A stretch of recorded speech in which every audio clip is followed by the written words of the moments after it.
Hello everyone, how are you all? I hope well and good. As you know, myself is Anil Kumar and I am here at this platform for the subject zoology. So हमारे जो regular session थे उनमें हमने basic features को discuss करा था और basis of classification को डिस्कस करा था इन केस ऑफ एनिमल्स। ठीक है, एनिमल्स का मतलब मेटाजोअन्स, मतलब कि heterotrophic eukaryotes with the holozoic mode of nutrition. ठीक है, तो बेसिक चीजें हो गई थी, मतलब जो बेसिक डिटेल जो थी हमारे इस चैप्टर की एनिमल डाइवर्सिटी या किंगडम एनिमेलिया की, वो सब हमने देख ली थी। तो उसके बाद हमें डिस्कस करना था वन बाय वन फाइलम्स को। ठीक है, यानी कि सबसे पुराना फाइलम और फाइलम, जैसे कि फर्स्ट फाइलम से लेकर हम जो अभी तक डिस्कवर्ड फाइलम है, लास्ट फाइनल जो फाइलम है हमारा, उसको हमें डिस्कस करना था। तो जैसा कि सेशन की थीम है एनिमल डाइवर्सिटी, और इसके अंदर हमारा आज का टॉपिक रहेगा फाइलम पोरीफेरा। ठीक है, पोरीफेरा फाइलम, ऐसे ही बहुत सारे अलग अलग फाइलम हैं। ये अपन बात करेंगे कि सबसे पहला फाइलम, फर्स्ट फाइलम बोल सकते हैं इसको, जो कि हम आज के सेशन में डिस्कस करेंगे। तो एनिमल डाइवर्सिटी के अंडर पहला अपना फाइलम रहेगा पोरीफेरा। इसमें डिस्कस करेंगे पोरीफेरा का मतलब क्या होता है, पोरीफेरा के एनिमल्स जो होते हैं, यानी कि मेंबर ऑफ पोरीफेरा फाइलम जो होते हैं, उनके क्या कैरेक्टरिस्टिक होते हैं। तो इससे पहले जो हमारा फाइलम पोरीफेरा है, इसको डिस्कस करने से पहले हमें कुछ एक बेसिक सी चीजें हैं जो डिस्कस करनी है। तो चीजें हैं, the animal kingdom includes about 13 phyla और फाइलम्स। ठीक है, लगभग 13 फाइलम हैं हमारे इस एनिमल किंगडम में, of which 11 are considered as major phylum, और उनकी दो कैटेगरी बनाई हुई है साइंटिस्ट ने।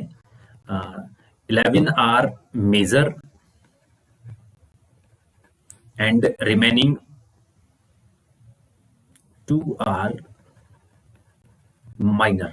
मेजर का मतलब होता है जो मेन फाइलम है। ठीक है, मेन फाइलम जिनमें नंबर ऑफ मेंबर्स ज्यादा हैं और उनके कैरेक्टरिस्टिक फीचर्स जो हैं वो बहुत ज्यादा नॉलेज इंप्रूविंग है। ठीक है, जिनको पढ़कर हमें बहुत ज्यादा बेनिफिट्स हो सकते हैं, हम उनके बारे में अवेयर हो सकते हैं। ठीक है, तो टोटल 13 फाइलम हैं, उनमें से 11 मेजर हैं और जो रिमेनिंग 2 हैं वो माइनर फाइलम है। ठीक है, तो और जो भी एनिमल्स हैं, एक स्टेटमेंट लिखा है, जो भी एनिमल्स हैं उनमें से 99% एनिमल्स जो हैं वो इनवर्टिब्रेट्स हैं। रिमेनिंग 1% जो होते हैं, जो 1% बचा है, वो होते हैं वर्टिब्रेट। ठीक है, यानी कि 99% animals are invertebrates in our animal kingdom and the remaining 1% are the vertebrates. अब इनवर्टिब्रेट और वर्टिब्रेट्स क्या हैं वो फर्दर अपन डिस्कस करेंगे जब हम इनवर्टिब्रेट और वर्टिब्रेट्स को क्या करेंगे, डिफरेंशिएट करेंगे, यानी कि कौन कौन से फीचर्स हैं जो इनवर्टिब्रेटा को वर्टिब्रेटा से डिफर करते हैं, अलग करते हैं।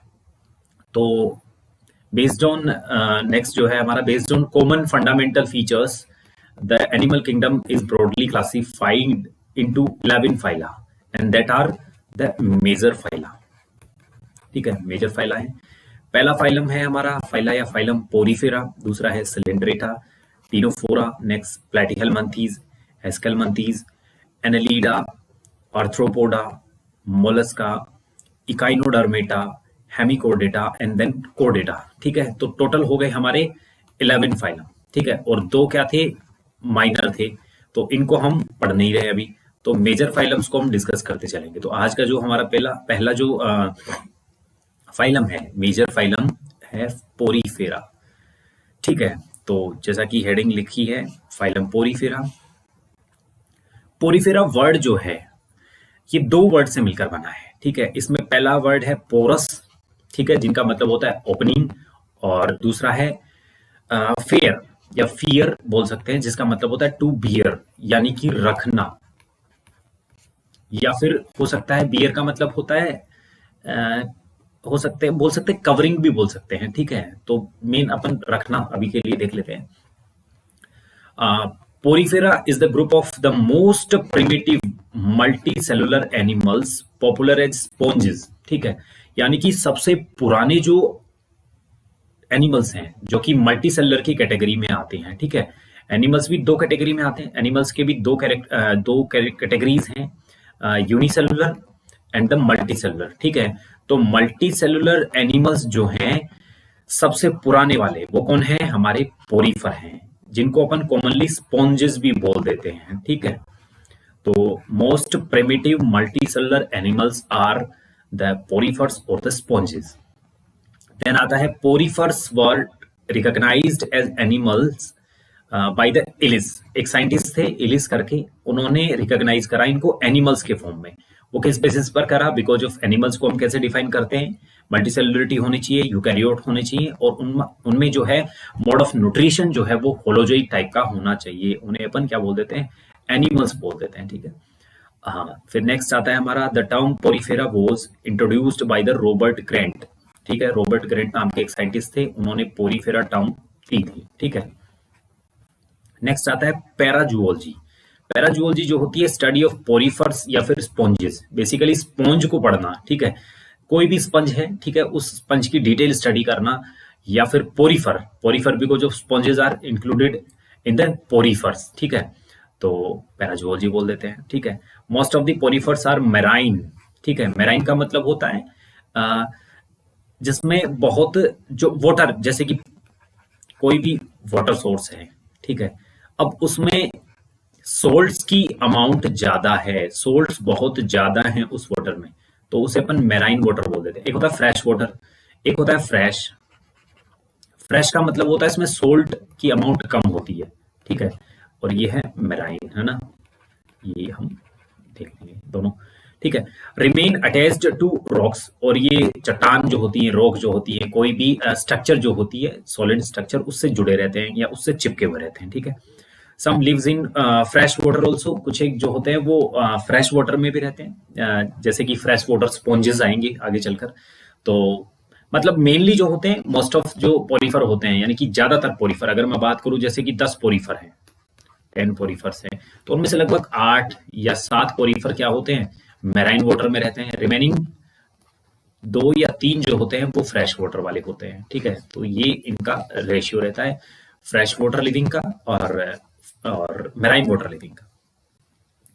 नेक्स्ट आता है porifers are mostly asymmetrical animals. You know, sponges की कोई फिक्स वो नहीं होती है, बॉडी स्ट्रक्चर नहीं होती है। ठीक है, कोई भी स्पंज है, जैसे कि ये स्पंज है, तो इसकी कोई सिमेट्री नहीं है। अगर इसे अपन कहीं से भी किसी भी एक्सिस से कट करना चाहें तो इसके 2 सिमेट्रिकल हाफ्स नहीं बन पाएंगे।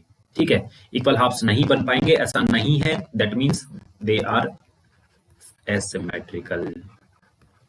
ठीक है, तो पोरीफर्स या स्पॉन्जेस की बात करें तो ये क्या है, एसिमेट्रिकल है। Porifers have the cellular level of body organisation. You know, cells का ही एग्रीगेशन होता है स्पॉन्जेस में। ठीक है, टिश्यू लेवल का कोई एग्रीगेशन नहीं होता है। सेल्स जो होती हैं या तो लूजली अरेंज हो सकती हैं या फिर कॉम्पैक्टली अरेंज हो सकती हैं, 2 केसेस हो सकते हैं। तो हमारे स्पॉन्जेस जो है सेलुलर लेवल का बॉडी ऑर्गेनाइजेशन रखते हैं। नेक्स्ट देखते हैं, पोरीफर्स हैव ए वाटर ट्रांसपोर्ट और canal system in which water enters through minute pores. हाँ, होता क्या है, कोई भी स्पॉन्ज है, ठीक है, जैसे कि अपन देख लेते हैं, ये कोई स्पॉन्ज है, ये इसकी बॉडी है। स्पंज की बॉडी जो होगी इसमें 2 टाइप की ओपनिंग्स होगी। ये एक बड़ी ओपनिंग है, ठीक है, इस ओपनिंग को अपन बोल देते हैं ऑस्क्यूलम। ठीक है, और बहुत छोटी छोटी ओपनिंग, माइन्यूट ओपनिंग्स भी होती हैं इसकी और बॉडी पर। ठीक है, इन ओपनिंग्स को अपन क्या बोल देते हैं, इनको बोल देते हैं ऑस्टिया। ठीक है, तो छोटी ओपनिंग्स ऑस्टिया कहलाती है, माइन्यूट ओपनिंग्स या पोर्स, और बड़ी ओपनिंग्स होती है उनको अपन ऑस्क्यूलम बोल देते हैं। वाटर कैनाल सिस्टम का मतलब क्या होता है कि स्पॉन्जेस जो होते हैं, यानी कि पोरीफर्स जो होते हैं, उनमें जो छोटे पोर्स हैं, इनके थ्रू वाटर जो होता है ये बॉडी में एंटर करता है, वाटर एंटर करता है, और ये कहाँ चला जाता है, इस ब्लैंक स्पेस में, और इस स्पेस को अपन क्या बोल देते हैं, spongocoel,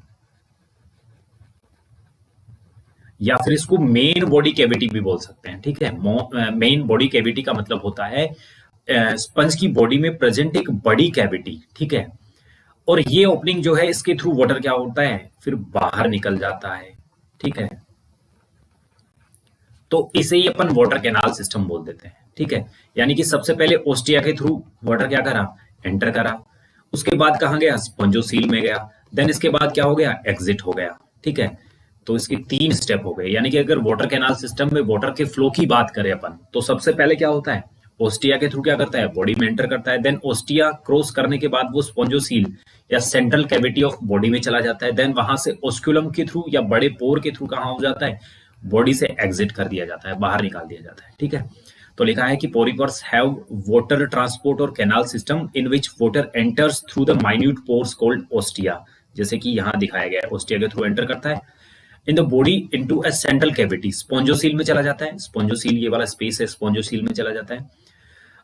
then from water it goes out from the body through the huge pore called osculum, और ऑस्कुलम के थ्रू कहाँ हो जाता है, बाहर निकल जाता है। This pathway of water transport is helpful in food gathering, इससे क्या होता है, फूड की गैदरिंग यानी कि न्यूट्रिशन में हेल्प करता है। Then respiratory exchange and the removal of waste का काम करता है, क्योंकि वाटर की डायरेक्शन देखो आप, वाटर यहां से एंटर करता है तो फूड स्टफ ले आता है। ठीक है, इस कैविटी में आकर फूड स्टफ को क्या कर लिया जाता है, यूज कर लिया जाता है।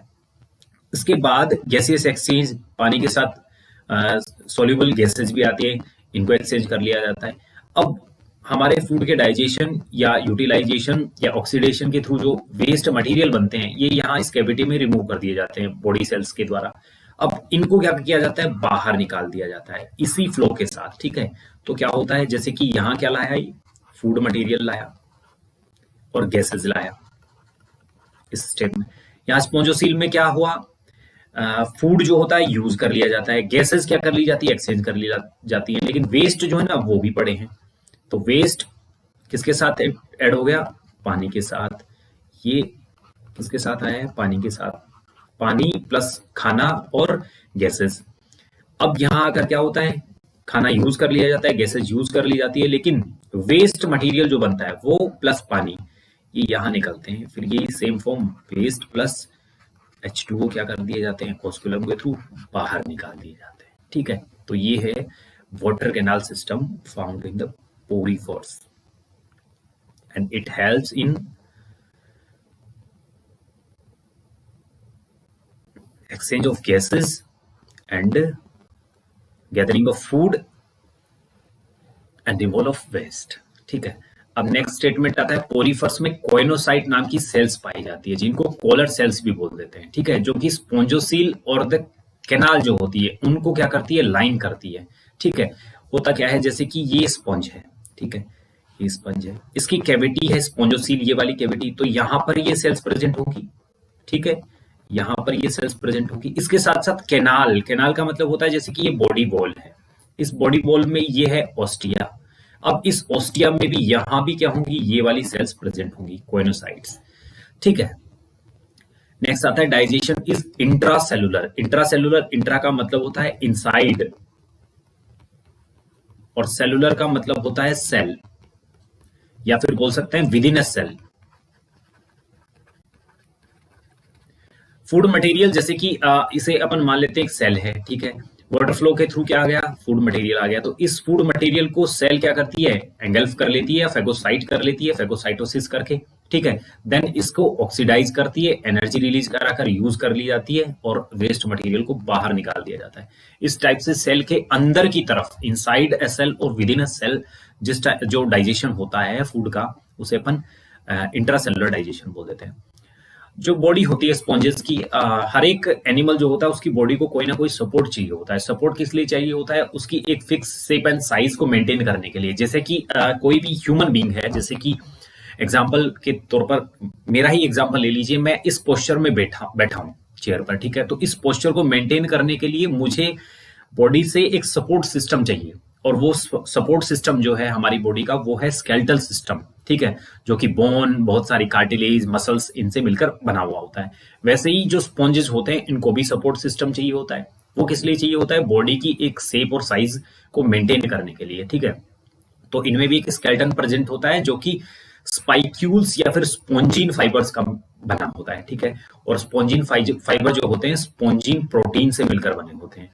ठीक है, ये प्रोटीनेशियस फाइबर्स हैं जो क्या करते हैं, स्केलेटन बनाने का काम करते हैं। स्केलेटन क्या करता है, स्ट्रेंथ प्रोवाइड कराता है या फिर सपोर्ट प्रोवाइड कराता है बॉडी को, ठीक है।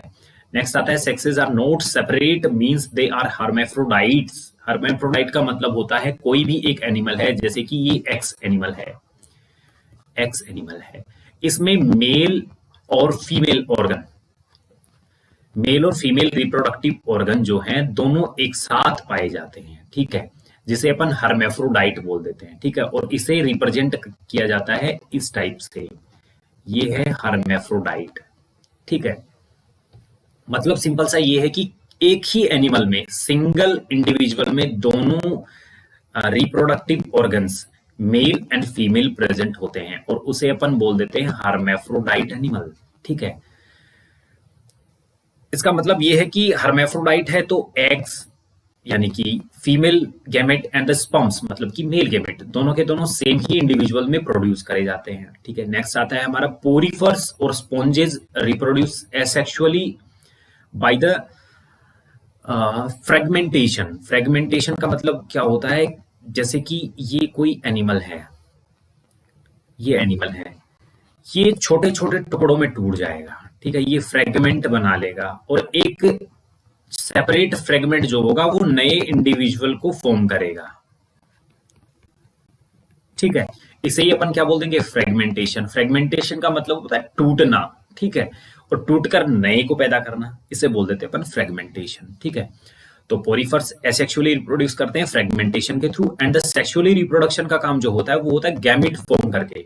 फर्टिलाइजेशन जो होता है इंटरनल होता है in case of sexual reproduction only, ठीक है। एसेक्सुअल में तो फर्टिलाइजेशन होता ही नहीं है because agametic reproduction is known as the asexual reproduction and the sexual reproduction is the gametic reproduction. तो यहाँ पर क्या होगा, गैमेट्स बनेंगे, मेल और फीमेल गैमेट बनेंगे, दोनों फ्यूज होंगे, देन क्या बनता है, नया ऑफस्प्रिंग या नया इंडिविजुअल बनेगा, ठीक है। नेक्स्ट आता है हमारा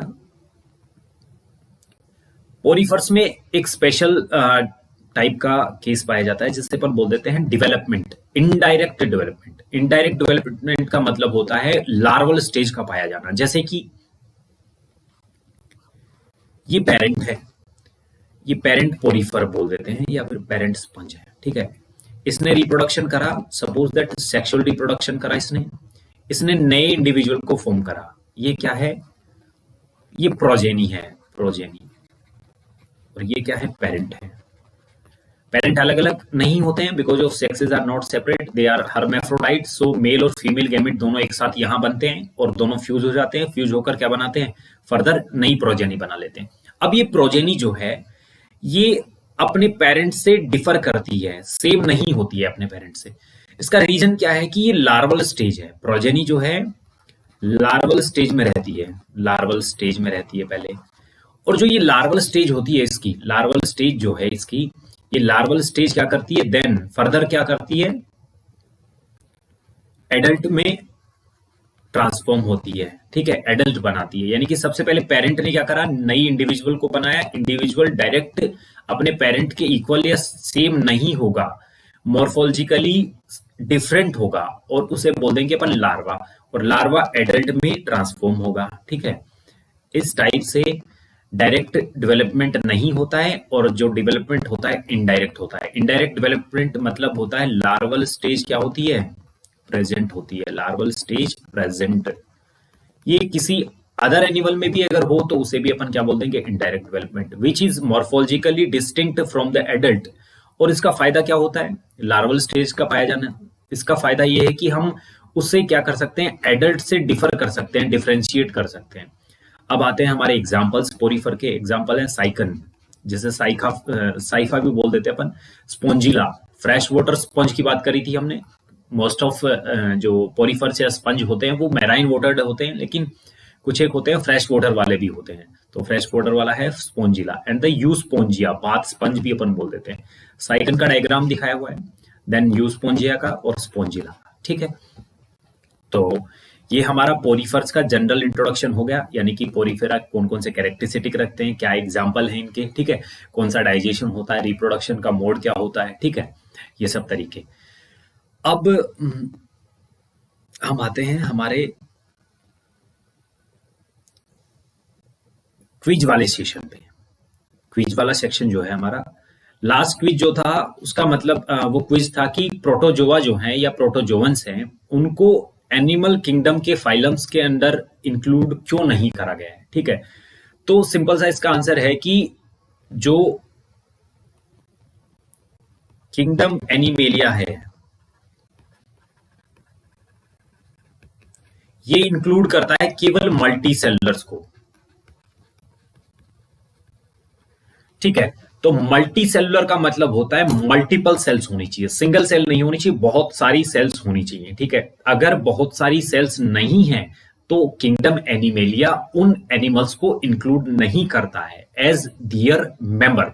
ठीक है, तो बेसिक सा रीजन ये है कि प्रोटोजोन्स को हमने हमारे इस किंगडम एनिमेलिया में इंक्लूड नहीं करा because of they are not multicellular, they are unicellular in their organisation.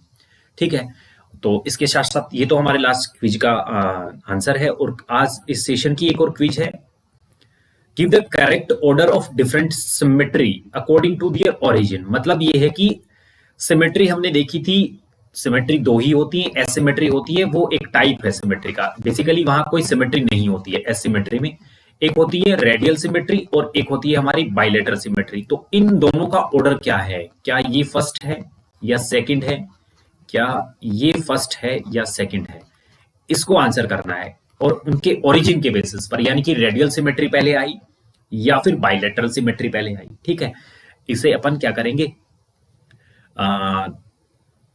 अगले सेशन के साथ डिस्कस करेंगे। तब तक आप कमेंट बॉक्स में इसको आंसर कर सकते हैं। ठीक है, जितना आपसे पॉसिबल हो सके, और सही और ऑथेंटिक आंसर हम इसका नेक्स्ट क्विज में डिस्कस करेंगे, जैसा कि हमने पूरी जो प्रोटोजोवंस है वो एनिमल किंगडम में क्यों इंक्लूड नहीं है इस टाइप से। ठीक है, so we have done for the day and thanks.